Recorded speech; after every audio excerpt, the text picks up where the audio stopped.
Bismillahirrahmanirrahim.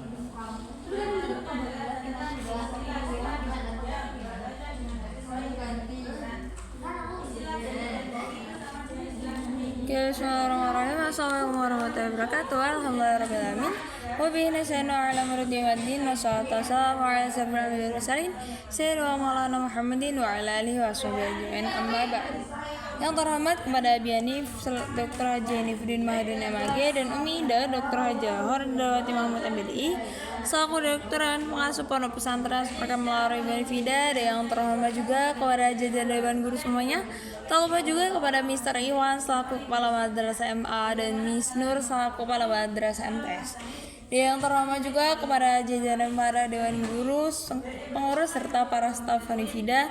Dan yang tak lupa juga kepada teman-teman saya yang berbahagia pada hari ini. Oke guys.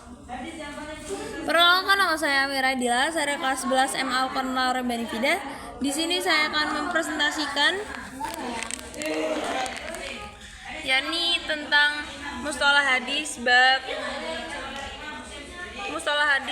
kedua.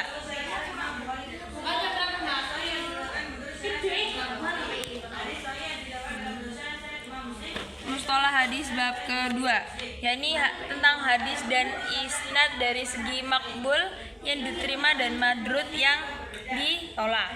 Nah, sebagai ujian itu terbagi menjadi 3 bagian, yaitu sahih, hasan, dan dhaif. Dan tiap satu dari 3 bagian hadis tersebut memiliki beberapa macam berdasarkan tingkat kekuatan atau kelemahan. Nah, di sini ada yakni tentang hadis sahih li zati. Dari hadis li zati adalah hadis yang sanadnya bersambung, diriwayatkan oleh orang yang adil, sempurna hafalannya, dari jadi orang yang sekualitas dengan hingga akhir sanad dan tidak danggal dan tidak mengandung cacat yang parah. Dan penjelasan syarat hadis saya adalah sanadnya itu bersambung atau rawi dalam sanad tersebut itu hadisnya bertali temali, jadi dia itu menyambung dari sanad satu ke sanad yang lain gitu. Terus perawi adil artinya adalah periwayatan atas rawi-rawi tersebut. Jadi rawinya itu atau sanadnya itu dia itu tetap bersambung gitu. Dan orang yang diajak itu termasuk orang yang berpikiran tinggi, dewasa, dan berakal. Terus di sini ada dahib yang artinya adalah kuat ingatan. Dahib itu dibagi menjadi 2 macam, yaitu dahibatus syadri. Ingatan rawi itu benar-benar kuat dan dapat menyimpan dalam pikirannya apa yang dia dengar.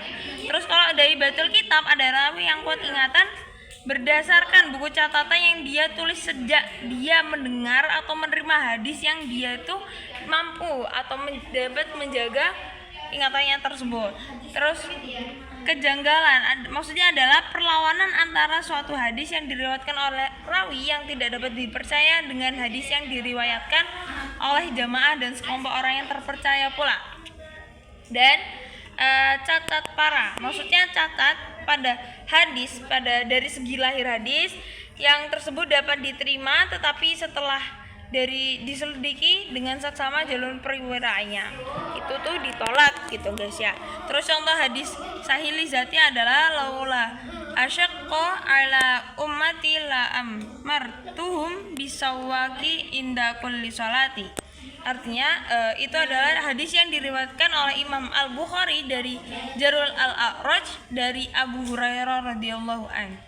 Nah, artinya adalah seandainya aku tidak khawatir memberatkan umatku, pasti aku memerintahkan mereka agar mereka itu bersiwak berkali-kali ketika hendak melakukan sholat. Nah gitu. Terus Hasan Lizati itu adalah pikiran kekurangan pikiran yang dapat bersambung-sambung, tidak cacat, lebih janggal gitu. Nah, Hasan Lizati itu jadi dapat menjadi sahih li ghairi atau bisa jadi kuat hadisnya atau sama dengan jalur yang serupa, lebih bisa naik atau bisa turun gitu.